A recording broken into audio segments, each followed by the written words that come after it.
Hello every one. ഇന്നത്തെ എൻ്റെ video നമ്മൾ ഷോപ്പിൽ നിന്നൊക്കെ വാങ്ങിക്കണം അതേപോലത്തെ അലോവേര ജെല്ല് നമുക്ക് വീട്ടിൽ തന്നെ എങ്ങനെയാണ് ഉണ്ടാക്കിയെടുക്കുക കാണിക്കുന്നത്. ഇത് നമ്മൾ കെമിക്കൽസ് ഒന്നും യൂസ് ചെയ്യാതെ ഉണ്ടാക്കുന്നത്. ഈ ഒരു ജെല്ല് നമുക്ക് ഒരു മാസം വരെ ഫ്രിഡ്ജിൽ എങ്ങനെ സ്റ്റോർ ചെയ്ത് വെക്കുക എന്നുള്ളൊരു ചെറിയ ടിപ്പും കൂടെ ഞാനിതിൽ പറയുന്നുണ്ട്. നമ്മൾ സാധാരണ മറ്റു ജെല്ലൊക്കെ ഉണ്ടാക്കുകയാണെന്നുണ്ടെങ്കിൽ ഒരു 7 ദിവസമൊക്കെ നമുക്ക് ഫ്രിഡ്ജിൽ സ്റ്റോർ ചെയ്ത് വെക്കാൻ വേണ്ടിയിട്ട് പറ്റുള്ളൂ. അപ്പോൾ നമുക്ക് എങ്ങനെയെന്ന് നോക്കാം, വീഡിയോ കണ്ടു നോക്കാം. അതിന് വേണ്ടിയിട്ട് ഞാനൊരു തണ്ട് അലോവേരയാണ് എടുത്തിട്ടുള്ളത്. അത്യാവശ്യം നല്ല ജെല്ലുള്ള ടൈപ്പ് തന്നെ നോക്കിയെടുക്കാൻ വേണ്ടിയിട്ട് ശ്രദ്ധിക്കുക. നമ്മൾ അലോവേര എടുക്കുമ്പോൾ എപ്പോഴും കുറച്ച് സമയം അത് ഒന്ന് കുത്തിച്ചാരി വെക്കണം, അതിൻ്റെ ഉള്ളിലുള്ള മഞ്ഞക്കറയൊക്കെ പോവാൻ വേണ്ടിയിട്ട്. അതിനുശേഷം നമ്മൾ 2 സൈഡിലെ മുള്ളും കളഞ്ഞതിന് ശേഷം വേണം ഇതുപോലെ എടുക്കണം, എന്നാലേ നമുക്കിത് കഴുകി എടുക്കാൻ വേണ്ടിയിട്ട് പറ്റുള്ളൂ. അതിൻ്റെ മേലുള്ള ഭാഗം ഇങ്ങോട്ട് നീക്കി കളഞ്ഞിട്ട് നമുക്ക് അതിൻ്റെ ഉള്ളിൽ നിന്ന് ജെല്ല് ഇങ്ങനെ കട്ട് ചെയ്തിട്ട് ക്യൂബ് പോലെ എടുക്കണം. ഈ ഒരു ജെല്ല് നമ്മൾ ഇതുപോലെ പാത്രത്തിൽ ഇട്ട് കൊടുക്കുക. നമ്മളിങ്ങനെ ജെല്ല് കഴുകി എടുക്കുകയാണെന്നുണ്ടെങ്കിൽ ആ ഒരു പശ ഉണ്ടാവും, അതിലുള്ള ഒരു കൊഴുപ്പ് പോലുള്ള അതൊക്കെ മാറിക്കിട്ടും. അതുപോലെ തന്നെ നമുക്ക് ചിലർക്ക് ഈ അലോവേര സ്കിന്നിന് അലർജി ഉണ്ടാവും, ചൊറിച്ചിലൊക്കെ ഉണ്ടാവും. അപ്പോൾ ഇങ്ങനെ നമ്മൾ 2-3 തവണ കഴുകി എടുക്കുകയെന്നുണ്ടെങ്കിൽ ആ ചൊറിച്ചിലൊക്കെ മാറിക്കിട്ടും. ഞാൻ എൻ്റെ ചാനലിൽ തന്നെ അലോവേര ജെല്ലിൻ്റെ ഒരു വീഡിയോ ഇതിന് മുമ്പ് ഇട്ടിട്ടുണ്ടായിരുന്നു. അതും കെമിക്കലൊന്നും ആഡ് ചെയ്യാതെ നമ്മളെ പൊട്ടറ്റോ സ്റ്റാർച്ച് വെച്ചിട്ട് ചെയ്തതായിരുന്നു. അതിൽ എന്നോട് ഒരുപാട് പേര് കമൻറ്റ് ചെയ്തിട്ടുണ്ടായിരുന്നു എത്ര ദിവസം സ്റ്റോർ ചെയ്ത് വെക്കാൻ പറ്റും എന്നുള്ളത്. അപ്പോൾ അങ്ങനെ നമ്മൾ ഉണ്ടാക്കുകയാണെന്നുണ്ടെങ്കിൽ നമുക്ക് ഫ്രിഡ്ജിൽ ഒരു ആഴ്ചയൊക്കെ സ്റ്റോർ ചെയ്യാൻ വേണ്ടിയിട്ട് പറ്റുള്ളൂ. അത് കഴിഞ്ഞാൽ തന്നെ അതിൻ്റെ സ്മെല്ലിന് ചെറിയൊരു ചേഞ്ചൊക്കെ വരും. ഇങ്ങനെ നമ്മൾ ഉണ്ടാക്കുകയാണെന്നുണ്ടെങ്കിൽ നമുക്കൊരു മാസം വരെയൊക്കെ ഫ്രിഡ്ജിൽ സ്റ്റോർ ചെയ്യാൻ വേണ്ടിയിട്ട് പറ്റും. പുറത്താണെന്നുണ്ടെങ്കിൽ നമുക്കൊരു ഒരാഴ്ചയൊക്കെ സ്റ്റോർ ചെയ്ത് വെക്കാം. ഇനി ഞാൻ കഴുകിയെടുത്ത ക്യൂബ്സ് ഞാൻ മിക്സിയിലിട്ടിട്ട് നന്നായിട്ടൊന്ന് അടിച്ചെടുത്തിട്ടുണ്ട്. അത് ഞാൻ അരിച്ചതിന് ശേഷം ഇതുപോലൊരു പാനിലിട്ടിട്ട് ചെറുതായിട്ടൊന്ന് തിളപ്പിച്ചെടുത്തിട്ടുണ്ട്. തിളപ്പിച്ചിട്ട് എടുക്കുകയാണെന്നുണ്ടെങ്കിൽ നമ്മൾ പച്ചക്ക് ജെല്ല് എടുക്കുന്നതിനേക്കാളും കുറച്ചും കൂടെ നമുക്ക് സ്റ്റോർ ചെയ്ത് വെക്കാൻ വേണ്ടിയിട്ട് പറ്റും. ഇനി നമുക്ക് വേണ്ടത് നമ്മളെ തിക്കനിങ് ഏജന്റ് ആയ സാന്തങ്കമാണ്. ഇത് നാച്ചുറൽ തന്നെയാണ് കേട്ടോ, ഇതൊരു പ്ലാന്റ് എന്നൊക്കെ ഉണ്ടാക്കിയെടുക്കുന്നതാണ്.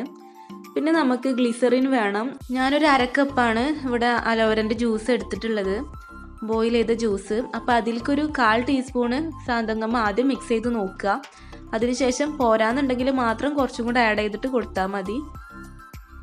നമ്മളിത് നേരിട്ട് ആ അലോവേരൻ്റെ ജ്യൂസിലേക്ക് ചേർത്തിട്ട് മിക്സ് ആക്കുകയാണെന്നുണ്ടെങ്കിൽ ശരിക്കും ഇങ്ങനെ മിക്സായിട്ട് കിട്ടൂല. അപ്പോൾ ഗ്ലിസറിനും കൂടെ ചേർത്തിട്ടൊന്ന് ആദ്യം ഈ ഗമ്മൊന്ന് മിക്സാക്കി എടുക്കണം. അതിനുശേഷം നമ്മൾ അതിലേക്ക് ചേർത്തിട്ട് നന്നായിട്ട് തന്നെ മിക്സ് ചെയ്തെടുക്കുക എന്നുണ്ടെങ്കിൽ നമുക്ക് ജെല്ലായിട്ട് തന്നെ കിട്ടും. ഞാനിവിടെ 1 സ്പൂണാണ് ഗ്ലിസറിൻ എടുത്തിട്ടുള്ളത്. സാന്തങ്കം എടുക്കുമ്പോൾ നമ്മളെപ്പോഴും കുറഞ്ഞ അളവിൽ തന്നെ എടുക്കാൻ നോക്കുക. കാരണം നമ്മൾ ജെല്ലൊക്കെ ഉണ്ടാക്കി അത് ഫേസിലൊക്കെ അപ്ലൈ ചെയ്ത് ഉണങ്ങിക്കഴിയുമ്പോൾ ഫേസിലൊരു ഒട്ടൽ പോലെയൊക്കെ തോന്നും. അപ്പോൾ ഇവിടെ ഞാൻ ഗ്ലിസറിനും സാന്തങ്കമ്മും കൂടെ നന്നായിട്ട് തന്നെ മിക്സ് ആക്കി എടുത്തിട്ടുണ്ട്. ഇനി ഈ ഒരു മിക്സ് നമുക്ക് അലോവേരൻ്റെ ജ്യൂസിലേക്ക് ചേർത്ത് കൊടുക്കണം. മിക്സ് ചേർത്തിട്ട് നമ്മൾ നന്നായിട്ട് തന്നെ ഫോർക്കോ അല്ലെങ്കിൽ ഹാൻഡ് മിക്സറോ വെച്ചിട്ട് നന്നായിട്ട് തന്നെ ഒന്ന് മിക്സ് ചെയ്തെടുക്കുക. എന്നാലും നമുക്കിതുപോലെ ജെല്ലായിട്ട് കിട്ടുള്ളൂ. ഇപ്പോൾ നല്ല തിക്കായിട്ടാണ് നമുക്ക് കിട്ടിയിട്ടുള്ളത്. നമുക്ക് ഇത്ര തിക്നെസ് ഒന്നും വേണ്ട. ഇങ്ങനെ നമ്മൾ അപ്ലൈ ചെയ്യുകയാണെന്നുണ്ടെങ്കിൽ എന്തായാലും ഫേസൊക്കെ ഡ്രൈ ആകുമ്പോൾ ഒരു ഒട്ടിപ്പിടിക്കലുണ്ടാവും.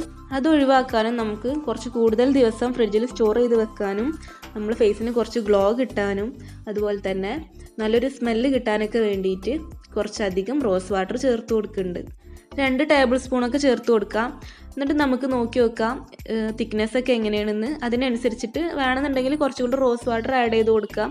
അതല്ലാന്നുണ്ടെങ്കിൽ കുറച്ചും കൂടെ അലോവേരൻ്റെ ജെല്ല് അതുപോലെ കഴുകിയെടുത്തിട്ട് അരിച്ചിട്ട് നമ്മൾ ഒന്ന് ബോയിൽ ചെയ്തതിന് ശേഷം ഇതിലേക്ക് ചേർത്ത് കൊടുത്തിട്ട് നന്നായിട്ട് തന്നെ മിക്സ് ആക്കിയിട്ട് എടുക്കുക. അപ്പോൾ നമുക്ക് ഈ ഒരു കൺസിസ്റ്റൻസിയിൽ കിട്ടിയിട്ടുണ്ട്.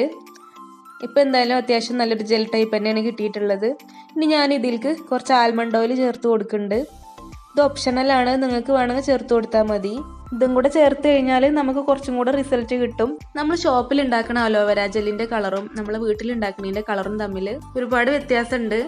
പക്ഷെ നമുക്ക് എപ്പോഴും ഗുണം കിട്ടുക നമ്മൾ വീട്ടിലുണ്ടാക്കിയത് തന്നെയാണ്. കാരണം നമ്മളിത് ഫ്രഷ് ആയിട്ടുള്ള ജ്യൂസൊക്കെ എടുത്തിട്ട് ചെയ്യുന്നതാണ്. അലോവേരൻ്റെ കണ്ടന്റ് കുറവാണെന്നുണ്ടെങ്കിൽ നമുക്ക് ഇതിൻ്റെ കളറ് അതേപോലെ ട്രാൻസ്പെറൻ്റ് ആയിട്ട് തന്നെ എടുക്കാൻ വേണ്ടിയിട്ട് പറ്റും. ഇത് നമുക്ക് 1 മണിക്കൂറൊക്കെ ഇതുപോലെ തന്നെ അങ്ങനെ വെക്കണം. അത് കഴിഞ്ഞതിന് ശേഷം നമുക്കിത് കറക്റ്റ് സെറ്റായിട്ട് കിട്ടുള്ളൂ. ഇനി നമുക്കിത് ബോട്ടിലാക്കിയിട്ട് സ്റ്റോർ ചെയ്ത് വെക്കണം.